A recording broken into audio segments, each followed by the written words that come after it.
You take a seed, you plant it, you grow it, you dry it, you roll it, you smoke it, and it goes down smooth. Hey! Spanning the continent to bring you the truth about cannabis and marijuana law reform. I smoke pot and I like it a lot. The Russ Belville Show, the voice of the marijuana nation. Now, here's your host, Radical Russ Belville. Good day, tokers and tokettes and non-toking lovers of liberty. It is Monday, November 24th, 2014, and it's got to be 420 somewhere in the world. Thanks for joining us today for this shortened work week. Of course, it's Thanksgiving week here in the United States. So on Thursday and Friday, we are going to be debuting a new form of replay here in this regular live hour, or replay hour if you're used to listening at the replay times. We're going to debut something called the Random Replay, and it's basically a Russ Belville show, structured as usual with behind the headlines, drug war data mining, an interview, and a radical rant. Except it'll be randomly selected from the past, 30 or 40 shows or however many I can download from the archives. So should be interesting. You get to catch up on some of the past rants, some of the past interviews and so forth. In fact, I think there's enough time for 2 rants in these replay hours. That'll be happening on Thursday, Friday, Saturday, and Sunday. That'll be our regular holiday replay break from now on, the random replays. So check that out coming up on Thursday and Friday. Also on today's show, we would normally have our interview with Dr. Mitch Earlywine taking our Cannabis Q&A live here in our chat room and our live phone line. But unfortunately, Dr. Mitch has had a death in the family and is taking the day off. So we are going to go all the way back deep into the archives to 2006, an interview from about 8 years ago, done back in the progenitor of this show, the Normal Daily Audio Stash, by Chris Goldstein. So it'll be interesting to listen to Dr. Mitch from 8 years ago and to see how they were looking forward to the legalization that we have today.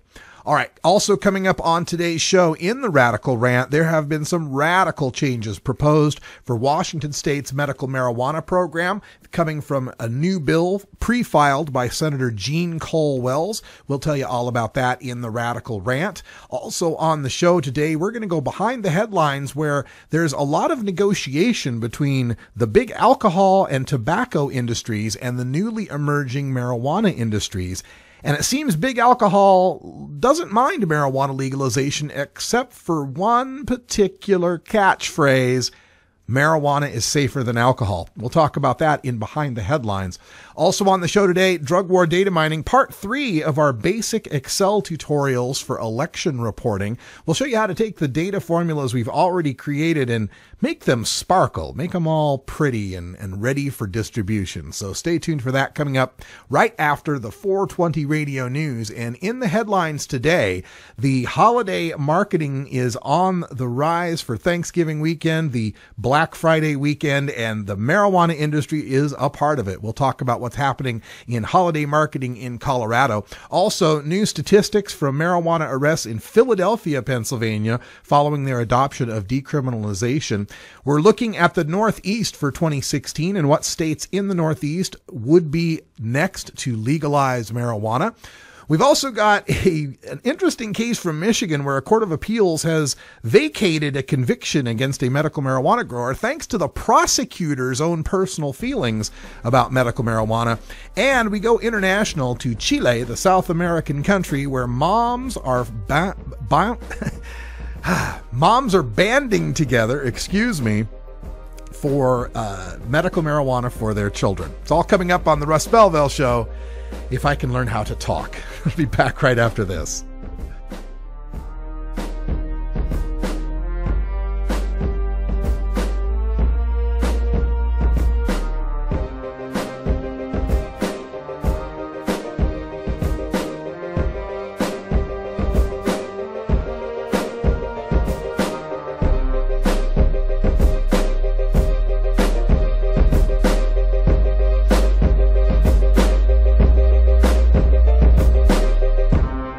You're tuned into the Russ Belville Show, the voice of the marijuana nation. 420 Radio, turning red states and blue states green. Hey, what's up? This is Killer Mike, one half of Run the Jewels, and I'm telling you, November 23rd through 27th, you need to be at Cannabis Cup. I did it last year, and I got so high, I can tell you what color Jesus' furniture is. I got so high, I kissed the sky twice. I got so much enlightenment, I know Buddha's last name. Do you feel what I'm telling you right now? The people are great. You don't have to search or call your sketch-ass dealer who won't call you back. You don't have to go lurking through the hood to find good smoke. You need to get out of the country. You've been sitting on your block too long smoking weed. Get out and have an adventure. See you at Cannabis Cup, November 23rd through 27th. Yeah.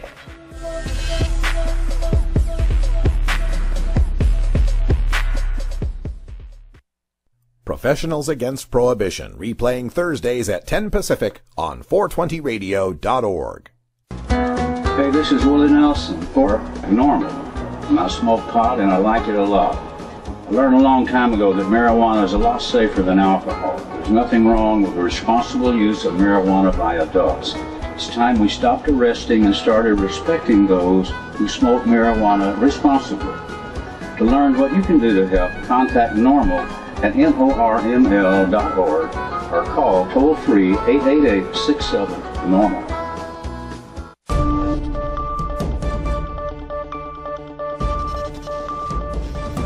It's time for the 420 Radio News, covering the latest headlines in consumer cannabis, medical marijuana, and industrial hemp. Transcripts of 420 Radio News are available daily on our website at 420radio.org. Now, here's Russ Belville with your marijuana headlines in 4 minutes and 20 seconds. This is your 420 Radio News for Monday, November 24th, 2014. The burgeoning marijuana industry in Colorado is scrambling to get a piece of the holiday shopping dollar. The Grass Station in Denver is selling an ounce of marijuana for $50, about a fifth of the cost of the next cheapest strain at the Colorado dispensary, to the first 16 customers in line Friday, Saturday, and Sunday.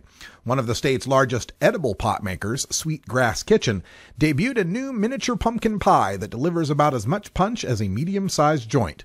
Colorado Harvest and Evergreen Apothecary timed the release of some top-shelf strains of potent pot for the holiday season. The Growing Kitchen is making $49.99 gift sets for both the medical and recreational pot user. The sets include the edible pot maker's new Mighty Mint Cookie, a pot-infused confection new for the holiday shopping season, along with marijuana-infused salves for muscles that are sore from the ski slopes. Data provided by the Philadelphia Police Department to Philly 420 shows a sharp decline in marijuana arrests since a new decriminalization policy went into effect. But despite the change, some local residents are still getting handcuffed for weed. From October 20th to November 20th, just 20 of the new tickets were issued, 14 for possession and 6 for smoking in public. Possession of under 30 grams, about an ounce, results in a $25 ticket. Smoking it in public nets a fine of $100 and community service. There were still 72 arrests for marijuana in the last month, but that was significantly less than the same time period in 2013. This year in the same period, there were about Last year in the same period, there were about 320 arrests. Overall, that's a decline of 78%. City Council passed the decriminalization bill sponsored by James Kenney in June. It went into effect on October 20th. Marijuana advocates want to finally take their legalization drive to the Northeast, and they say the first state to do it there might be Maine. Pro-legalization advocates cite a pair of recent victories in municipal legalization drives, Portland, the state's largest city, in 2013, and South Portland, its fourth largest, this month. Maine supporters are already crafting the ballot initiative for the 2016 election, according to David Boyer, a Falmouth resident and political director for the Washington-based Marijuana Policy Project. The petitioners will need to collect about 61,000 signatures to get the item on the ballot, according to the state constitution. Boyer said the petition drive will likely begin in the next 6 months. National advocates are also targeting Massachusetts for a potential referendum in 2016. State legislatures in Rhode Island and Vermont could also take up the issue next year. The evidence seems solid in a marijuana case, but a personal diatribe against Michigan's medical marijuana law by an Upper Peninsula prosecutor spoiled the conviction, the state appeals court said. In a 3-0 decision, the court granted a new trial to Paul Heminger, who was convicted of growing nearly 24 pot plants in Alger County. Heminger had a medical marijuana card, but there was evidence that he was growing an excessive amount, possibly to sell or use, the appeals court said. Nonetheless, his right to a fair trial last year was violated by the prosecutor's, quote, unfounded, irrelevant, and inflammatory statements, end quote, the court said in an opinion released Friday. Continuing, quote, the prosecutor's closing argument was clearly and thoroughly improper. The prosecutor embarks on a political commentary and a personal diatribe discrediting the law as a whole. She calls the act meaningless and suggests that those suffering from chronic pain are simply cheating the system, end quote. Despite the risk of jail time, about 100 parents in Chile have formed a group, Mama Cultiva, or Mama Grows, to share the knowledge about cultivating marijuana to extract cannabis oil for their seizure-stricken children. In clandestine meetings, the parents exchange tips and listen to cultivation experts explain how to grow and reproduce plants. Bobadilla and most of the members grow marijuana in their backyards, even though they could face up to 15 years in jail for doing so. Chile allows consumption of the drug, but growing, selling, or transporting it is illegal. Approval to use the drug as medicine is hard to win and requires navigating a bureaucratic puzzle that most see as a waste of time. A proposal to decriminalize such use is making slow progress before the lawmakers. A mother said one dealer even tricked her into buying the male plant, which does not produce the prized oil. This has been your 420 Radio News for Monday, November 24th, 2014. I'm Russ Belville.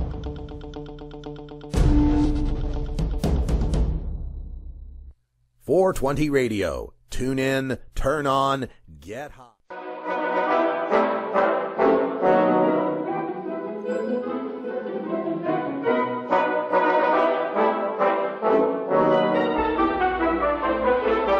Приветствую.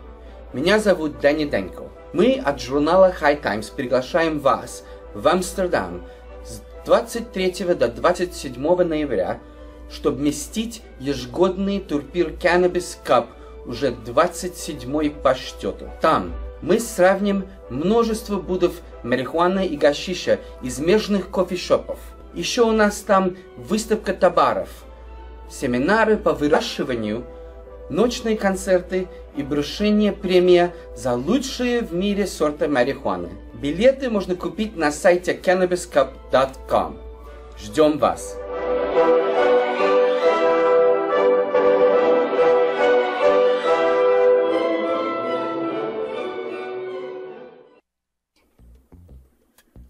Despite strong public support for medical cannabis, decriminalization, and legalization in Georgia, the state spends $121 million every year to arrest, prosecute, and imprison Georgians for simple possession. Each year, the state of Georgia spends less on driver services, agriculture, and forestry combined. What else can $121 million a year do in Georgia?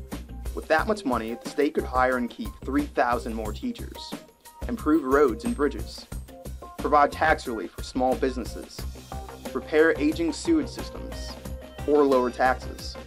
But right now, that's millions of dollars of your tax money wasted on failed enforcement.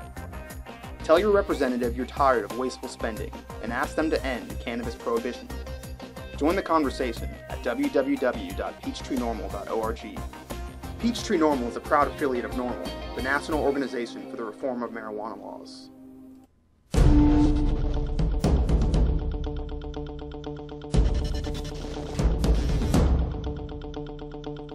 Welcome back, everyone. 14 after the hour, and today in Behind the Headlines, we're going to learn how marijuana is safer than alcohol might be leading to a backlash from big alcohol. It's a story that comes to us from NBC News, the Vice Wars, Tobacco and Alcohol and the Rise of Big Marijuana. Opens with Brendan Kennedy from Privateer Holding, the people behind Marley Natural, saying, quote, "We see the inevitability of large, well-run companies to sell cannabis. That train left the station a long time ago," end quote. But it also contains quotes from longtime marijuana reformers, including Ethan Nadelman from the Drug Policy Alliance, who said, quote, "My concern is the Marlboroization or the Budweiserization of marijuana. That's not what I'm fighting for," end quote. And Keith Stropp from NORML said, quote, "It's a cultural thing. All of us have at least a little bit of discomfort with the corporate stuff," end quote. But the focus of this story is how alcohol and tobacco interests are paying attention to the developing marijuana markets. And the representatives from those industries have been communicating with NORML, Drug Policy Alliance, and Marijuana Policy Project, according to both sides of the table. They want to know whether pot will be a friend or foe, a complement to their products, or, as some have argued, an alternative to their products. And that's where the story takes its turn.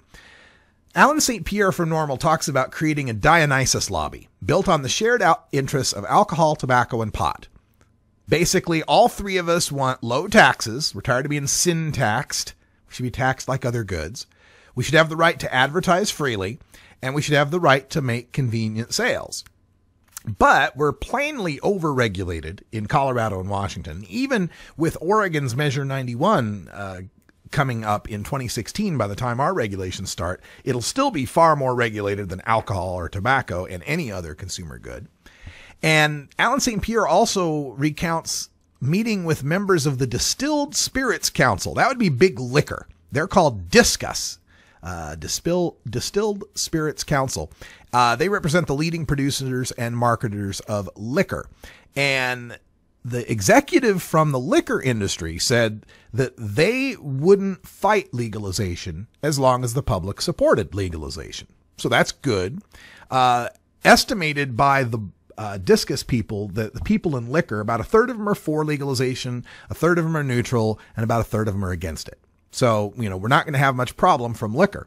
But according to the executive from Discus, there was a threat as well, a complaint about the way marijuana advocates were demonizing alcohol in their campaigns.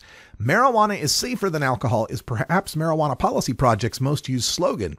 In fact, the group relentlessly argues that America would be a healthier place if we put down our drinks and decided to toke. If such talk continues, the Discus rep said, the liquor industry would have no choice but to launch a counterattack.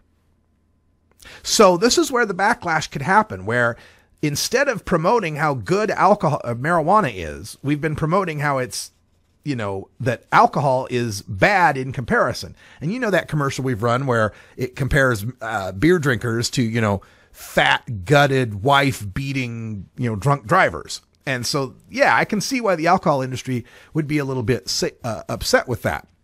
The vice president of the liquor industry, Big Liquor, is acknowledged the industry's frustration with marijuana is safer than alcohol. And they fire back with the adverse health effects of marijuana, a study in the New England Journal of Medicine, right? So if we keep throwing out, alcohol does all this bad stuff, then the alcohol industry might join up with the anti-pot people and keep firing out how bad pot is. Now, the folks in the Beer Institute are officially neutral, but again, they also say it's misleading to compare marijuana to beer. There are a lot of unanswered questions about marijuana, its effects on the brain, etc. And the only other thing from this article that was troubling to me is the Wine and Spirit Wholesalers of America urge states that if they legalize, they should set up the 3-tiered distribution, the same kind of system that's set up with alcohol, the same kind of thing we put into place after Prohibition, where there's just a few distributors and just a few places you can buy it, which would be good for people if they want to set up monopolies. But as far as the consumer goes, it may not be the best way to set up the marijuana industry. And for this, I point you to a recent editorial in the Boston Globe called Pay to Play Allegations Hold Lessons for Pot Advocates.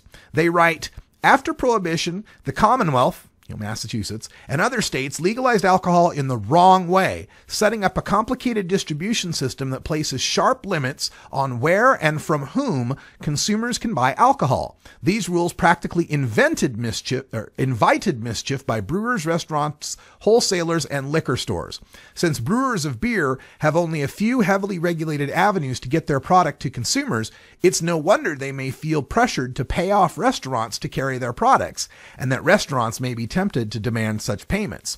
In the normal market, pay-to-play deals wouldn't matter as much. Consumers could just go elsewhere if a store or restaurant didn't have the products they want.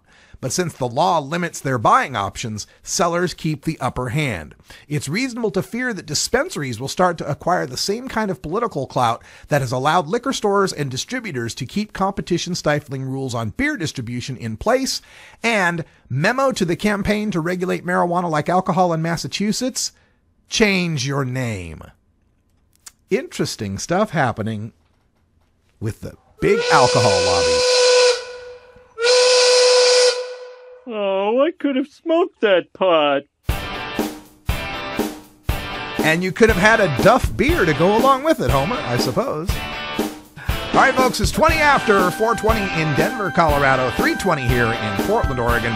When we come back, we finish up our drug war data mining on basic Excel for election reporting. Part 3, making it pretty. We're back right after this.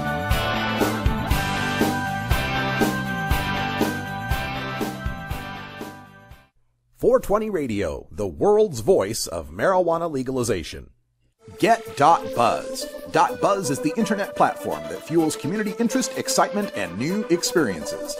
.Buzz is the premier online destination for internet users seeking the latest news on a variety of topics. .Buzz appeals to groups active in blogging, communications, journalism, advertising, and marketing. .Buzz offers registrants a stronger alternative to the shrinking namespace of existing top-level domain names, such as .com, .net, and .org.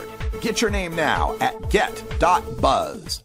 420radio.org is proud to replay Stony Sundays with Coral Reefer from San Francisco, California. Cannabis patient and activist Coral Reefer is one of the most popular marijuana personalities on YouTube. Her Stony Sundays and News Nugs entertain and educate the audience. Catch the replays on Monday at 1 Pacific here on 420radio.org. Hey tokers and tokettes, Radical Russ here for the Canador, a practical solution to keep herbs from drying. The Canador is the perfect airtight storage system for your fine herbs, from the half-inch thick walnut and cherry wood construction, clear top perforated jars for storage, and the humidity bead system that keeps your herbs at a perfect 65% relative humidity. I keep all my herbs in the Canador, and you should too. Check out Canador.com for more information. Arguing for the end of adult marijuana prohibition is easy because we have facts, science, reason, compassion, evidence, truth, and logic on our side. It is even easier when researchers catalog it all for us. Learn how to gather the facts on marijuana use, arrests, seizures, rehabs, drug tests, and more in this edition of Drug War Data Mining. Welcome back, everyone. 22 and a half after the hour, and we're continuing up our first couple of lessons that have produced this little mini spreadsheet that we use for election results. We've got the 4 states that voted on statewide initiatives regarding marijuana, and the total number of yes votes, total number of no votes, and we've calculated formulas to figure out what the percentage of yes was, basically the yes votes divided by adding all the votes together. And we also came up with a formula for the difference in yes and no votes, the simple subtraction of the yes vote from the no vote. We've also managed to take those 2 formulas and distribute them by copying them down using what I call the copy dot in the bottom right corner there. That just copies formulas down for you. But now we're to the point where this data needs to be formatted. Formats just mean making it look pretty. So we've got some techniques that we can use to make this data look just a little bit prettier, all composed up here on the main home ribbon in Microsoft Excel. And by the way, a lot of these techniques are also available through OpenOffice and similar programs. You may just have to find the menu item that corresponds, but you can do a lot of the same things. First thing we'd like to do is to make the votes here stand out with, maybe some comma separators in there for the thousands. Make it a little easier to read that stuff. It's a great little button up there.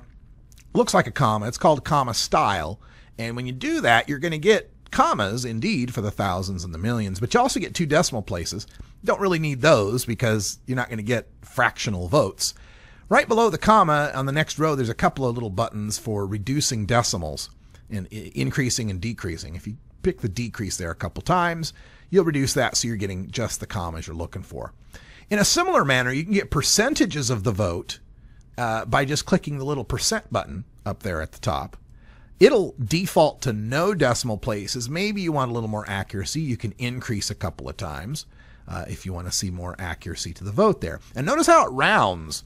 So like the Oregon vote's 56%. At 1 decimal point, it's still 56%. But once we get to 2 decimal points, there's enough accuracy to show that it was really 55.98%.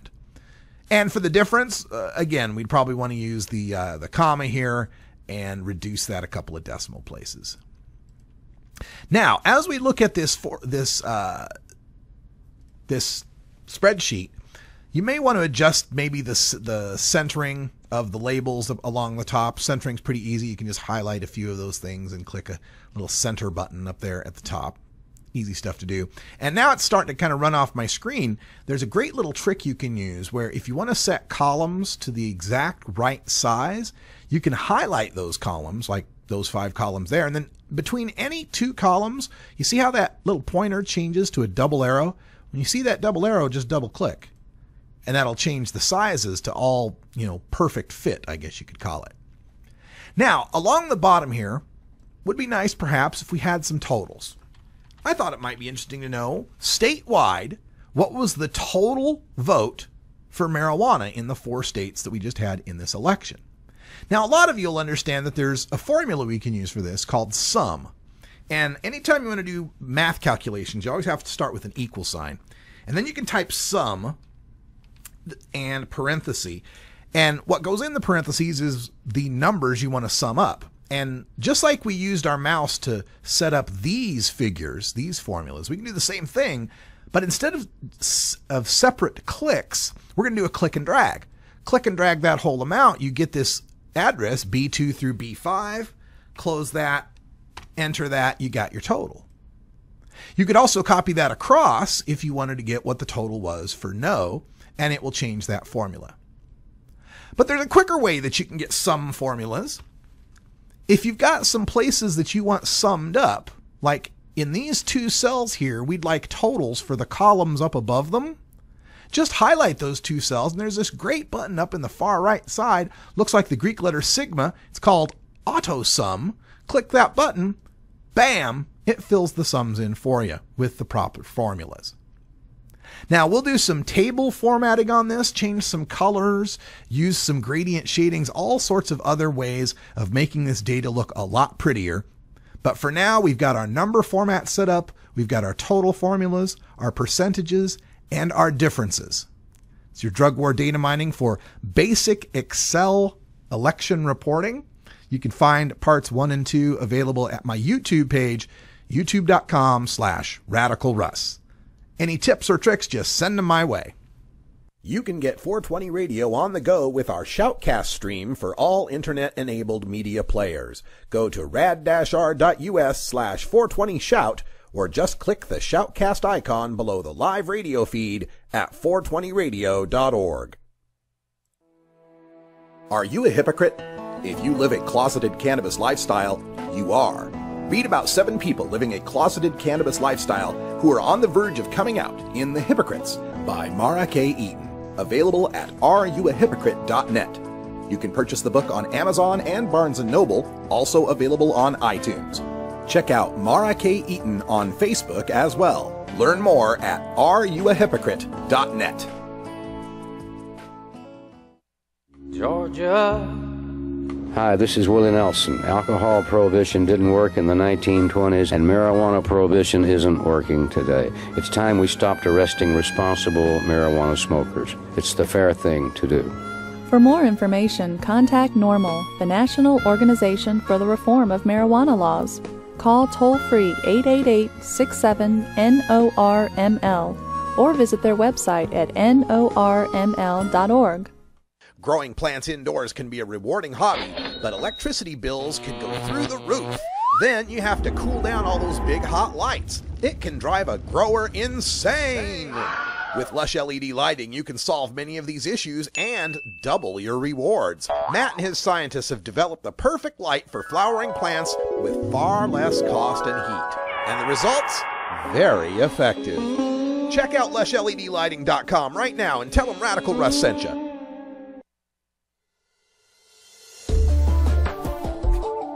It's time for the Russ Belville Show's Cannabis Q&A with Dr. Mitch Earlywine. Dr. Earlywine is a professor of psychology at the State University of New York at Albany and a leading author and researcher on cannabinoids and health, who pins the Ask Dr. Mitch column for High Times magazine. Get your questions ready in our live chat or call in to 971-533-7111 now. Each Wednesday here on the Audio Stash, we get the chance to discuss the science of marijuana with Dr. Mitch Earlywine. Mitch is professor of psychology at State University of New York. He's author of the book Understanding Marijuana, A New Look at the Scientific Evidence, and editor of the new book Pot Politics. We have links to the books at normalaudiostash.com. Mitch, welcome back to the Audio Stash today. Thanks so much, Chris. Mitch, today we're going to discuss a very juicy topic, sex and marijuana. The ONDCP and DEA would have us believe that smoking marijuana decreases sex drive, yet we hear from Carl Sagan and Ann Dryan that their best sexual experience happened after smoking pot. So let's cut to the chase here. Does smoking marijuana affect your sex drive? As it turns out, we don't have a lot of data addressing actual desire, and we do have tons and tons of sort of informal clinical reports where people say sex is certainly enhanced during or right after marijuana use, and so it's hard to even entertain the idea that somehow your sex drive would drop with long-term use. Obviously, that's not something that's been a priority among a lot of big funding agencies, so if it does happen, we certainly haven't heard about it. So when we hear about this anecdotal evidence, are people saying their experience is enhanced or their sex drive is better? We've got data from as early as the 1980s suggesting that the experience is better. Men report seeing themselves as more giving and that people are generally more sensitive to touch, in part because time is distorted. After smoking marijuana, people at least seem to think they spend a lot more time in the sex act. There's a lot of enhanced orgasm reports, both in Charlie Tart's data from 1971 all the way to like ancient Chinese things in 200 AD. So I think this is a pretty consistent effect and one that folks like to talk about. I do want to caution that cannabis is not a lubricant, and we do see a number of drying of mucous membranes, whether it's in your eye or anywhere else, that could be affected, and that's why I have to recommend that people keep that in mind if they're planning on sexual contact after using cannabis. So that common cottonmouth effect of smoking marijuana isn't just from having the smoke pass over your palate, but it's drying up the body overall as part of the physical effects of marijuana intoxication. In fact, all mucous membranes are drier after use, and that would be something to make investment in a lubricant worthwhile. Mitch, you mentioned this sort of temporal shift when folks are smoking marijuana. Is that sense of spending more time having sex in and of itself enhancing the experience? As it turns out, we don't have data directly addressing that, but it certainly makes a lot of intuitive sense. I think the other thing that we hear a lot is just there's really nice, candid discussions about what you like and what you don't like after cannabis that often don't occur when you're either using alcohol or no substances at all. And I think more than anything, it's what are the occasions where this happens. So people often don't use cannabis before sex unless they know they're going to have enough time and they're going to be in a comfortable setting and they're in all these other situations that seem to contribute to good sexual performance as well. And so what I recommend to folks is if they want to use cannabis to enhance sex, that's great. But think about what are the other things that you're doing when you do that and see, can you do those more often as well? I know parents of young children often find themselves in situations where they're tired and rushed, and what a surprise, it's not as good as things used to be. Well, if they could arrange to, get rest and find an environment where they could be uninterrupted for a longer period, that alone would contribute so much. And then if you want to use cannabis to enhance that further, why, by all means, go ahead. And Mitch, using the media buzz phrase out there, what about sexual promiscuity? We have a lot of evidence that alcohol increases sexual promiscuity in men and women, but does that happen with cannabis intoxication? We only have really 2 published studies suggesting any link between cannabis use and, say, condom use or having unprotected sex or things like that. And I think what happens is there's a subset of folks who are sort of disinhibited in general, sensation seekers, if you will, and so they do report using cannabis and having unsafe sex. We don't have a lot of data showing that it was actually the event when they used cannabis that also led to the unsafe sex, so we don't really know if it's causal so much as just a quality of a certain kind of person. Obviously, with practice, anything like this can help. Does it lead to promiscuity? Well, people who use cannabis also have different attitudes about appropriate numbers of sexual partners, and it's not so much that cannabis leads to these things, but that these are things that correlate. People who enjoy cannabis may also have different ideas about how many sexual partners they should have in their lives or what level of commitment they have to have. Let's also talk about one of the pop culture legends promoted by the ONDCP, and that is sterility in men. Mitch, can smoking or eating cannabis make a man sterile? In fact, it's not a complete falsehood. Gabriel Nahas published some data on some men who were living in a hospital and smoked 8 joints a day for 8 days in a row, and their sperm counts did decrease. They didn't go down to the sterility level, and of course they returned to normal when they were no longer using cannabis. So it's a temporary decrease in sperm count, and I guess, if I had somebody coming to me saying we're having some fertility problems, I would recommend going off for a month or more just to give yourself the chance.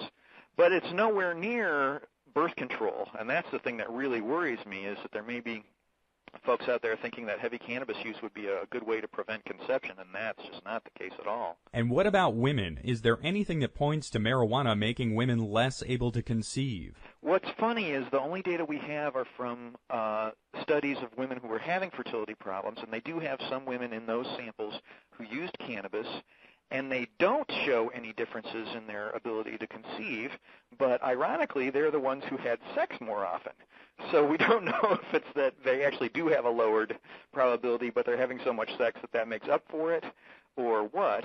Really, really heavy, absurdly large doses of THC will interrupt estrus, the menstrual cycle, in apes and in certain other primates, but the dosages are just so high, it's a ridiculous comparison with humans and normal cannabis consumption. So there's no way for a woman to smoke a dose of THC high enough to affect conception. Exactly. Also, Mitch, let's look at the other side of this. Is it good for our overall sexual health to be intoxicated every time we have sex? I would not say so. I think the cool thing about sex and relationships is variety, in that sometimes something as simple as, lying on the bed the other way or going into another room of your house can make all this difference, and then making sure that you really get the opportunity to talk about it, to praise your partner for the things you like. And it sometimes can be as simple as, grunting and groaning a little bit more just to make sure that the message gets across what feels good. And suddenly you find you like this person more, and you're much more willing to talk about both positive and negative things more. And the bottom line is, cannabis can enhance that, but, once in a while is great. If you do it every time, of course, then it's not special anymore, and you end up kind of stuck in a rut as far as that goes. I'm always amazed, Mitch, when we talk about people who smoke cannabis together, that we have better conversations and gain a deeper understanding of our partners and ourselves. It seems that cannabis is this wonderful catalyst for an at-home version of cognitive behavioral therapy. Well, what's funny about that is we don't have the placebo control, so I think some couples may have the excuse of, I was high, and can always take back anything they said. But in fact, a lot of folks report being able to share, either feelings or stories of incidents that are really meaningful to them during the intoxication experience, either because they have the excuse of saying, I was intoxicated, in case their partner has an adverse reaction, but also they just seem more willing to take risks as far as what they're willing to share, and you see that across a whole bunch of different domains. So, I think that's a neat little adjunct to couples' cognitions and their sharing. We also see in the media and in our spam email boxes the incessant push for erectile dysfunction drugs. I'm not sure how much of a widespread problem this is compared to the marketing. Many of these drugs promote blood flow, however. So can cannabis promote blood flow and thus help with erectile dysfunction?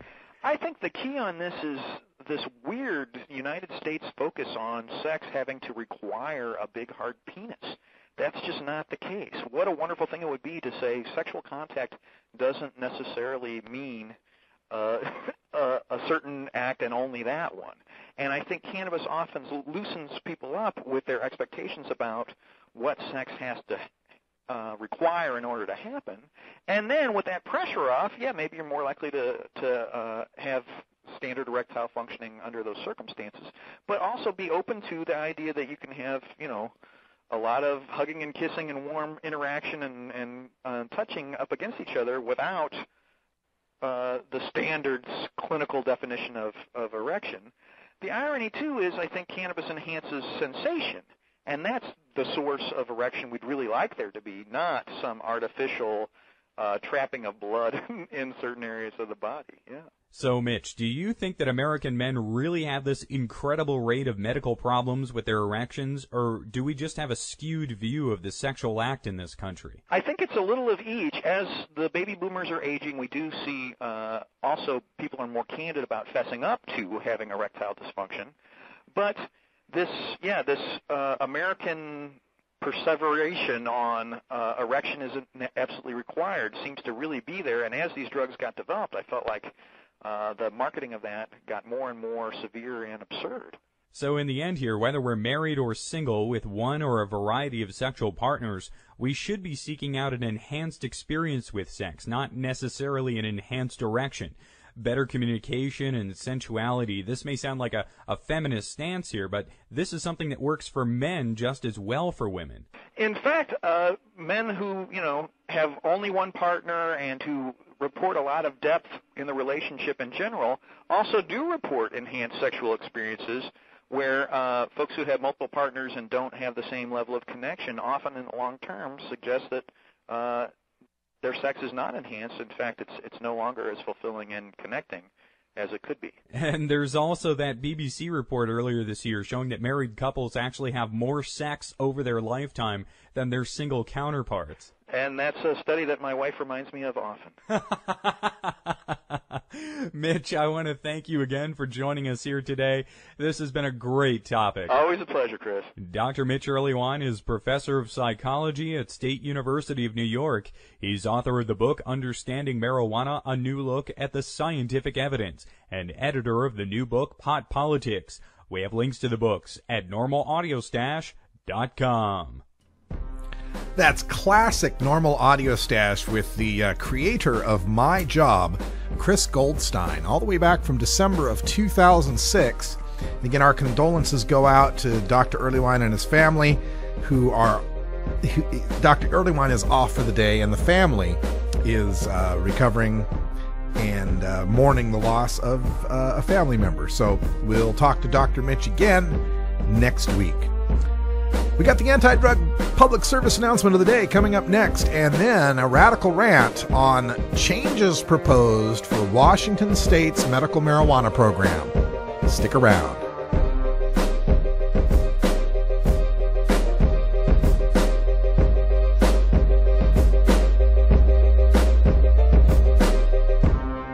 You're tuned into the Russ Belville Show, the voice of the marijuana nation. You can get 420 Radio on the go with the TuneIn Radio app for all mobile platforms. Go to rad-r.us/420tunein or just click the TuneIn Radio icon below the live radio feed on 420radio.org. You know Herb Thrasher from the Herb Thrasher Flower Hour. Now get ready for Herb Age Designs for the proud cannabis consumer. Herb Age Designs, lifestyle gear for the 420 friendly. Herb Age Designs, we've got Frisbee golf discs and durable hemp gear. Herb Age Designs, we've got shot glasses, drinking glasses, coffee mugs, and beer cozies. Check us out on Facebook and online at herbagedesigns.com. And follow Herb Age and Herb Thrasher on Twitter.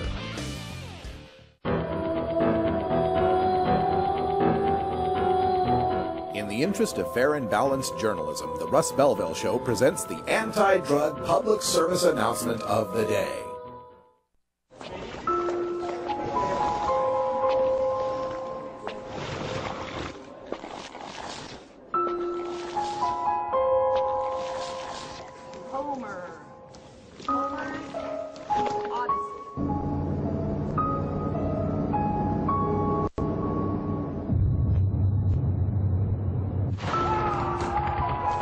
Somebody has to say something.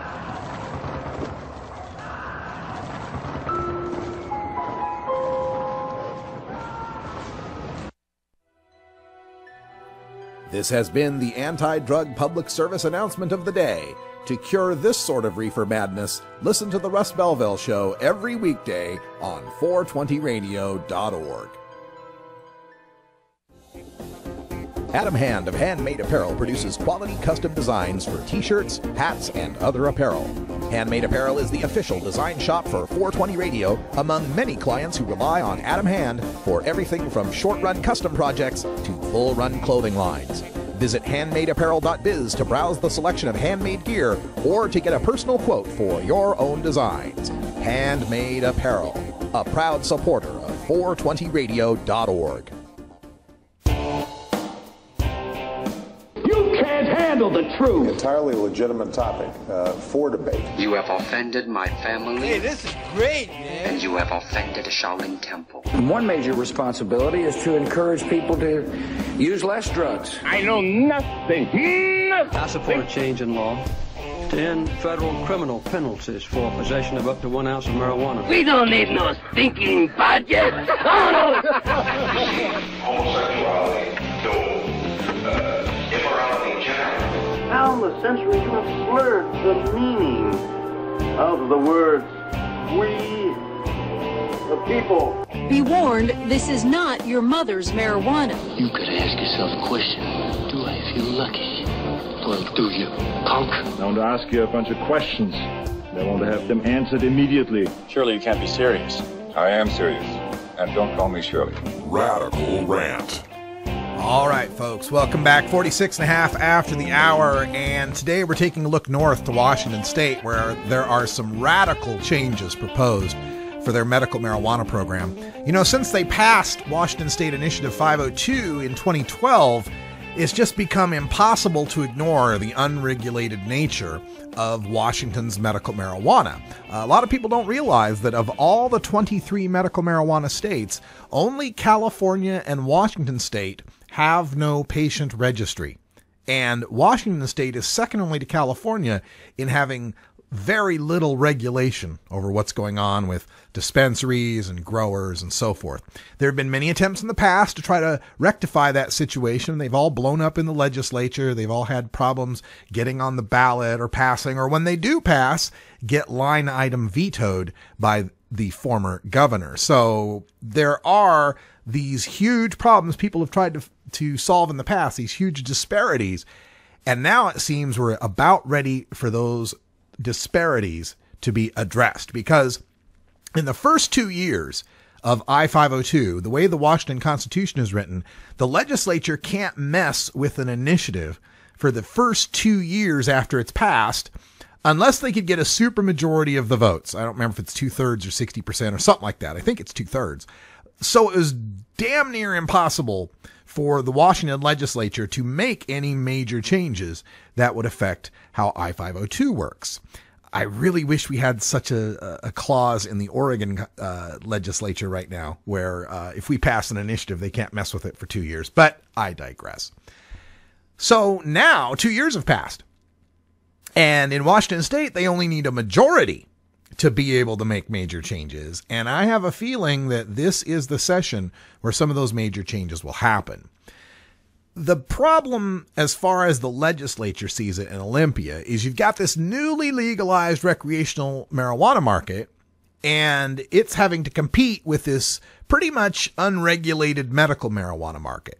And there's some huge differences in the recreational and the medical law that are making it pretty much untenable. And some of those differences include the fact that medical marijuana patients can home grow, but recreational users can't. So that provides somewhat of an incentive for people who want to grow their own to go medical or break the law. Medical marijuana dispensaries, well, there's hundreds of them, but there's up to last count, I think 80 pot shops. And there's, only a handful in each city. They're all limited because Mark Kleiman and Botech thought that would be a good idea. Medical marijuana requires no testing or labeling in Washington State, and recreational marijuana is stringently tested and accurately labeled. Which seems almost backwards, doesn't it? I mean, wouldn't you think if anyone's going to have the labeling and the testing, it should be the sickest users of marijuana? And then, of course, the most important thing to the state government is that medical marijuana is untaxed. Recreational marijuana is taxed at 25% production, 25% at processing, 25% at retail, plus the state and local sales taxes that average about 8%. So this lack of supply, combined with few sellers and way too high taxes, have priced recreational marijuana at up to $30 a gram. Now that can't compete with medical marijuana dispensaries that are selling it for $30 an eighth, and the old-fashioned pot dealers hanging out in the parking lots who are easily undercutting the pot shop prices. So this situation's neither tenable nor desirable for all the parties involved. I mean, the state, clearly it wants to make its tax revenue. Recreational users, we just want a good product in stock at a reasonable price. The medical marijuana users, they want their access to medical grade products and without taxation. And everybody wants the option to grow their own if they so choose. And almost everybody wants to see the black market end. So something has to be done. And this last week, the first legislation was announced to address the medical and recreational marijuana systems. And this was filed. It's going to be pre-filed. I'm sorry, it hasn't been filed yet, but it was announced. It's going to be pre-filed probably next week in December by State Senator Jean Cole Wells. Now, Jean Cole Wells has filed many bills before. In fact, I think it was her bill that got passed that would have legalized dispensaries in Washington State, except for the governor back then was threatened by the U.S. attorneys and line item vetoed all the dispensary stuff. Had that not happened, we wouldn't be in this mess. But so State Senator Jean Cole Wells has the best of intentions. She wants to see both systems work well. Basically, what she's doing here is she's written a bill that would merge medical and recreational marijuana into a single state-regulated system. And here are some of the proposed changes. For home growing, well, right now, medical patients in Washington State can grow 15 plants. Doesn't matter, mature, immature, whatever, 15 plants. And recreational users can't grow any plants, 0. Afterwards, at least from my reading of the news story, all adults will be able to grow 6 plants.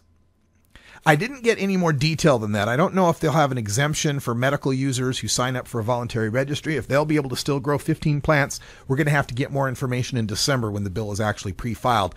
The way the news story was written, though, it seemed like all adults would get to grow 6 plants. That could be problematic for the medical users. A lot of them need to be able to grow more plants. But it's nice to see at least recreational users would get to grow 6. And that'd be more than what we're allowed here in Oregon. We're just going to get 4. As far as collective growing, right now, medical collectives, medical marijuana patients can band together in collectives of 10 or more and grow 45 plants. But if this bill passes, collectives are going to be phased out. But the existing collectives that have business licenses could become commercial producers. So we're going to say, hey, we're going to end collectives, but we got a pathway for you to be able to become a legal producer. So that's a nice compromise.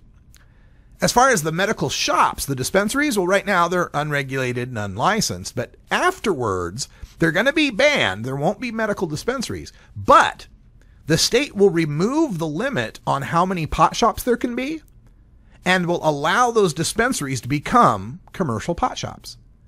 Now, I think that's a good idea because this whole idea of limiting how many outlets there would be, that stupid Mark Kleiman idea, is ridiculous. If the market has produced 300 pot shops in Seattle, then that's how many pot shops you need. Dispensaries in Seattle, then that's how many pot shops you need. So allowing them to become licensed, I think that's a good idea. I just hope do something about the zoning and such so they don't get zoned way the hell out of town and patients can't get to them. Now, marijuana taxes. Right now, there is no tax on the medical side and the recreational side. There's that 25% at 3 levels that we mentioned. If this bill passes, they're going to scrap the 3-level taxation system, the 25% times 3. And they're going to have just one tax paid at the retail level. It didn't say how much, but one tax paid at the retail level. And they're going to rename the tax to something else, a fee or something. so that the retailers don't get dinged on their federal tax for it. So that would actually help the pot shops out a bit. Except there will be some exceptions on taxes for medical users. There will be a medical tax break on high CBD marijuana products. Anybody can go buy a high CBD product and it will not be taxed because it's assumed to be medical because it's high CBD. And they will create a voluntary patient registry. If you become a patient on that registry, then you can get an exception for THC, for paying taxes on your THC products. Now, if you want to be a patient and not register, you can still do that, but you're going to have to pay the taxes on the high THC marijuana. Don't know how I feel about that one, but, you know, it is voluntary registry. Finally, retail marijuana bans. Right now, they're still fighting some of this out in court as far as the dispensaries and the pot shops go. This bill doesn't address that legality, whether or not localities can ban retail shops. But as far as that tax change goes, they're going to have the one retail tax. The revenue sharing is going to be changed, so only localities that have pot shops get to share in the tax from the pot shops. Now that I think is a good idea. It's something we incorporated in Oregon's Measure 91. And for me, that's only fair. If you're going to ban pot shops, you don't get the benefit of pot shops. Some other changes in this, Senator Colwell's bill would reduce the buffer zone between pot shops and kid-friendly locations, you know, schools, parks, playgrounds, and so on, from 1,000 feet to 500 feet. That would open up a whole lot more locations, many more locations where people could establish pot shops. Also, Colwell's bill would establish licensed delivery of marijuana. You could actually have legal marijuana delivery systems in Washington state. That would be great, especially for a lot of those patients with no transportation. And they would create a state cannabis board, and licenses would be granted for the study of cannabis. You know, this is something, the political reality of legalization, both in Washington state and in Oregon and in Alaska, as far as I understand, required that existing liquor boards regulate and run the marijuana legalization, the regulations and such. And I understand, you know, politically we had to do that because the notion of creating a brand new regulatory agency sounds like more big government and could hurt the ability of those measures to pass. So I understand why we did it. But now that marijuana is established, and I hope Oregon and Alaska both go this direction, a different, separate board needs to be impaneled to deal with marijuana. So I'm glad Washington's going that direction. Colorado had the benefit of already having the marijuana enforcement division from their medical side. So they already had the extra bureaucracy. But this needs to happen. The liquor control boards should not be in control of a product that competes with it. That doesn't make a whole lot of sense. And a product that is completely different than it. The expertise to understand the production cycle and distribution of marijuana is completely different than wine, spirits, or beer. So, Senator Colwell is fighting for this bill. Like I said, she's going to pre-file it. And understand that hers is not going to be the only bill to reconcile medical and recreational marijuana. Ann Rivers, a senator who's a Republican, has also vowed to put forth legislation, and those Republicans have a 1-seat majority in the Senate. The Democrats have a 4-seat majority in the House, and the momentum is toward passing something this year after last year's failure to move any legislation. So I would expect that if we're not fighting for Senator Colwell's bill, that's going to be probably the best offer that the patients and the recreational users get in 2015, I guess. If we're not fighting hard for that, Senator Rivers and her Republican colleagues are going to better fight for their what is bound to be a much more limited reconciliation. So I fully expect some people in the medical marijuana community to fight tooth and nail against it. Because that's the way they are, some of them. But I hope most of us get behind Senator Colwell's here and come up with a sensible compromise that preserves as much as possible about the medical marijuana system in Washington state, but brings about some realistic changes, brings about the right of home grow to recreational users, ends that stupid high taxation system, and provides for more pot shops and more growers. I think it's a win. Let's support Senator Colwell's. I'm Radical Russ. That's all the time we got. Stay tuned for Hour 2. Toker Talk Radio's up with a bonus rant. Until next time, take care of each other, Tokers. The Russ Belville Show. The Russ Belville Show is blogging and podcasting daily at radicalruss.com. You take a seed, you plant it, you grow it, you dry it,